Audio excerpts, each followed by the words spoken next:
Hello everyone, in this video we're going to learn how to solve 2025 AP Calculus AB and BC free response question number 4.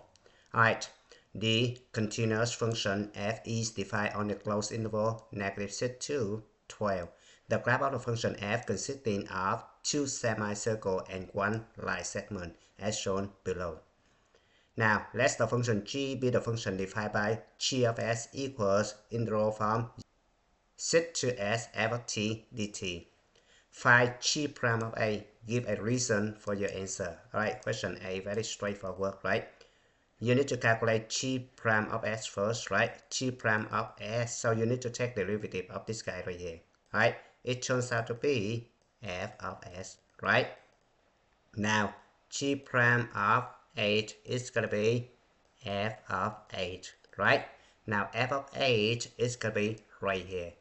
So the answer is 1. Now let's move on to question B. Find all values of s in the open interval -6 to 12, at which the graph of g has a point of inflection.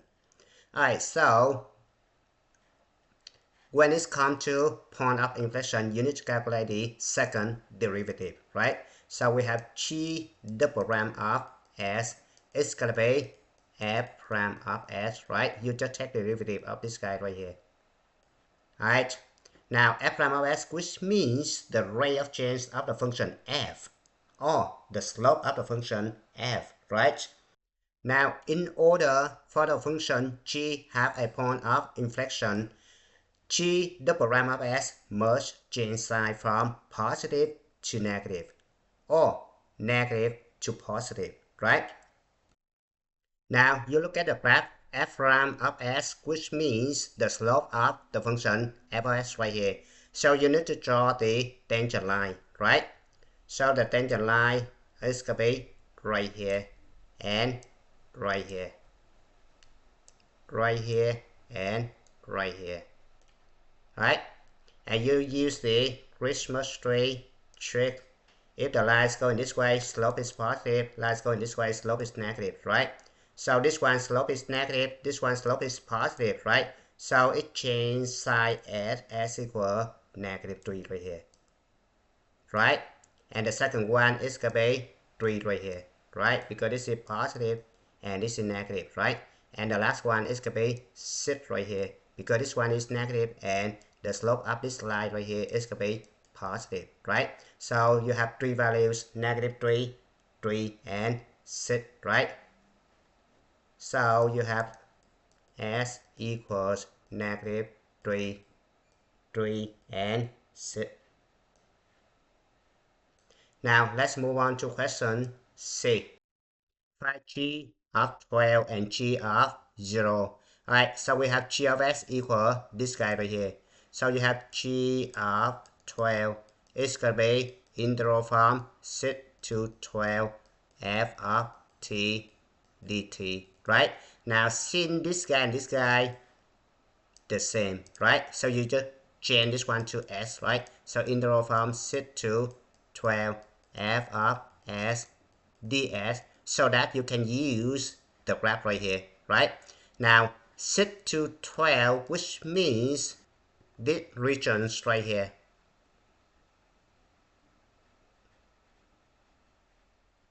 Alright, so this is the right triangle.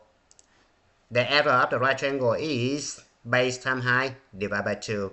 The base is 6 units. The height is 3, right?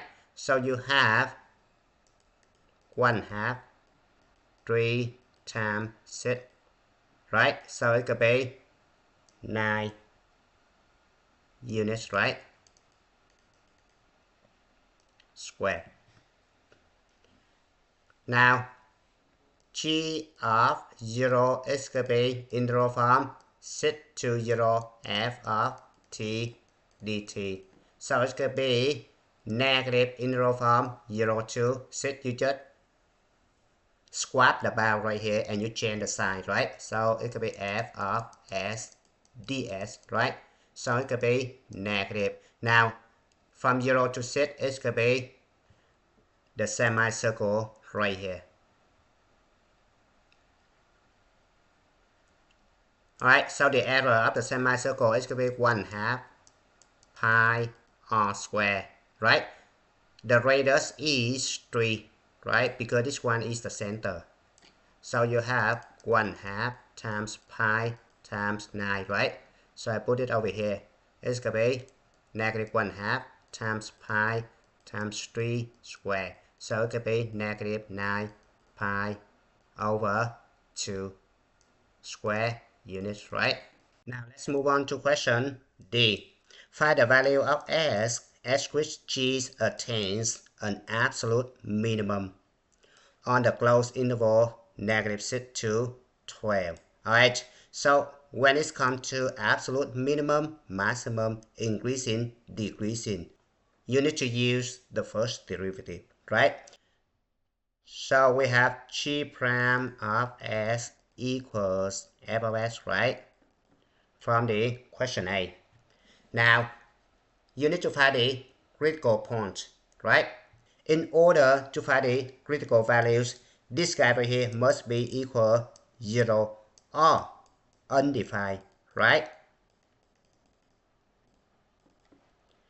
Now, we look at the graph right here, f of S equals 0, it's going to be right here, the first 0 right here, -6.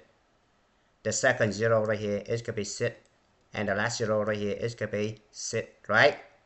So you have S equals -6, 6, and 0. Now you need to find the values of G of -6, G of 6, G of 0. And don't forget the interval right here. -6 to 12, right? So you need to check the endpoints. -6, we already have it right here. And the last one we have G of 12, right? Now G of -6 equals this guy right here.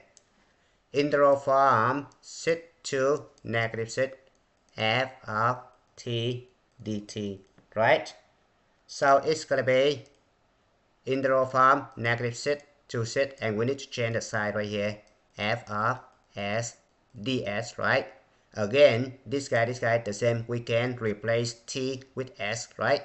Now interval from -6 to 6 is gonna be this guy right here. Now the net error should be 0, right? Because this one is positive, this one is negative, and they're both the same, right? So when you add them up, it's gonna be 0, right? Now G of 6 is gonna be the interval from 6 to 6, f of t dt.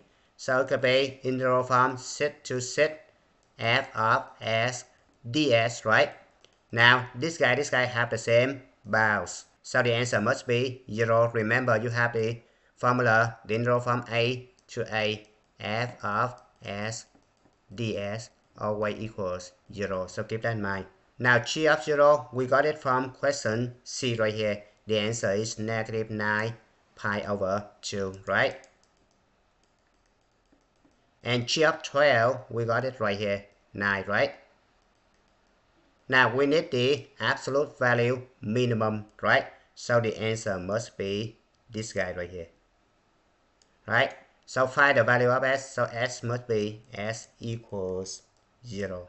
This is the final answer. And it's good time to stop. Thank you for watching. I hope you enjoyed the video. Remember that if you failing to prepare, you're preparing to fail. We rise like tall buildings as the chemicals, they take us higher. The night's young and it's just begun as she puts her hand in